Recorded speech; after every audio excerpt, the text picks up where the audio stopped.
ملک بھر کے مفتیان کرام اور دنیا بھر کے اہل سنت مفتیان کرام کے سامنے میری ریکویسٹ ہے، اور جو تنظیمی لیڈر ہیں مختلف تنظیموں کے، یہ میں اتمام حجت کر رہا ہوں، سب سے پہلے لاہور کے مفتیان کرام، سب سے پہلے جامعہ نظامیہ کے مفتیان کرام، پاکستان کے اور انڈیا بھر کے، پوری دنیا کے، لفظ خدا کے لحاظ سے ان کے کفریات پر میں 7-8 گھنٹے دلائل دے چکا ہوں، لیکن ابھی تک فتویٰ نہیں لگایا۔ اگر کسی کو تو میری دلیل کے خلاف گھمنڈ ہے تو آ جائے،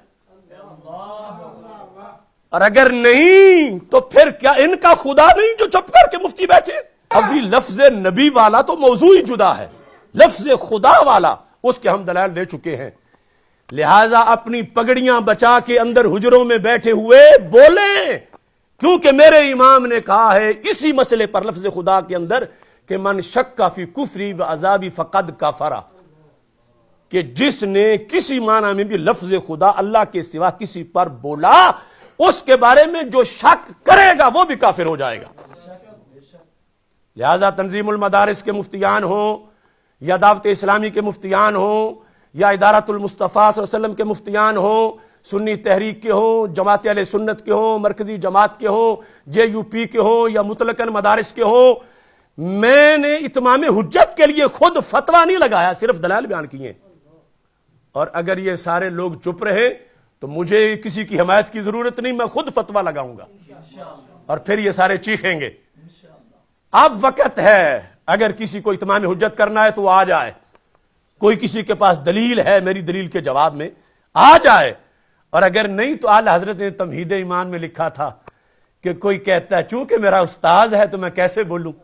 کوئی کہتا ہے چونکہ میرا شاگرد ہے تو میں کیسے بولوں، کوئی کہتا ہے چونکہ میرا لیڈر ہے تو میں کیسے بولوں، چونکہ میرا فلاں ہے میں کیسے بولوں۔ تو ہمیں اعلی حضرت نے سبق سارے سکھائے ہوئے ہیں، تو اس واسطے صرف دین کے لیے، صرف دین کے لیے، صرف دین کے لیے اس فتنے کا مکمل انشاءاللہ سد باب کریں گے، اور دعوت فکر ہے عزتیں بچا کے بیٹھنے والوں کو۔ ہمیں پتا ہے کہ کتنی کتنی گالیوں سے بچنے کے لیے وہ کبھی گالیوں کو بے اعتدالیوں کہہ لیتے ہیں، بے اعتدالیاں ہو گئی ہیں، کبھی کچھ کہہ لیتے ہیں کبھی کچھ نہیں، بولو لفظ خدا کے غداروں کا شرعی حکم بیان کرو، اے وقت کے مفتی ہو، قبر میں تم نے بھی جانا ہے، اور چپ نہیں رہنے دیا جائے گا، تمہیں بولنا پڑے گا، اور ورنہ پھر ان لوگوں کا بھی محاسبہ کرنا پڑے گا، کیونکہ ہم ہیں خدا کے بندے، کسی بندے کے بندے نہیں، خدا کے بندے ہیں اور غلام رسول صلی اللہ علیہ وسلم۔ اور ابھی تو لفظ نبی والا مسئلہ باقی ہے، روتے ہیں یہ لیڈری کو، پہلے اپنا ایمان تو صحیح کرو۔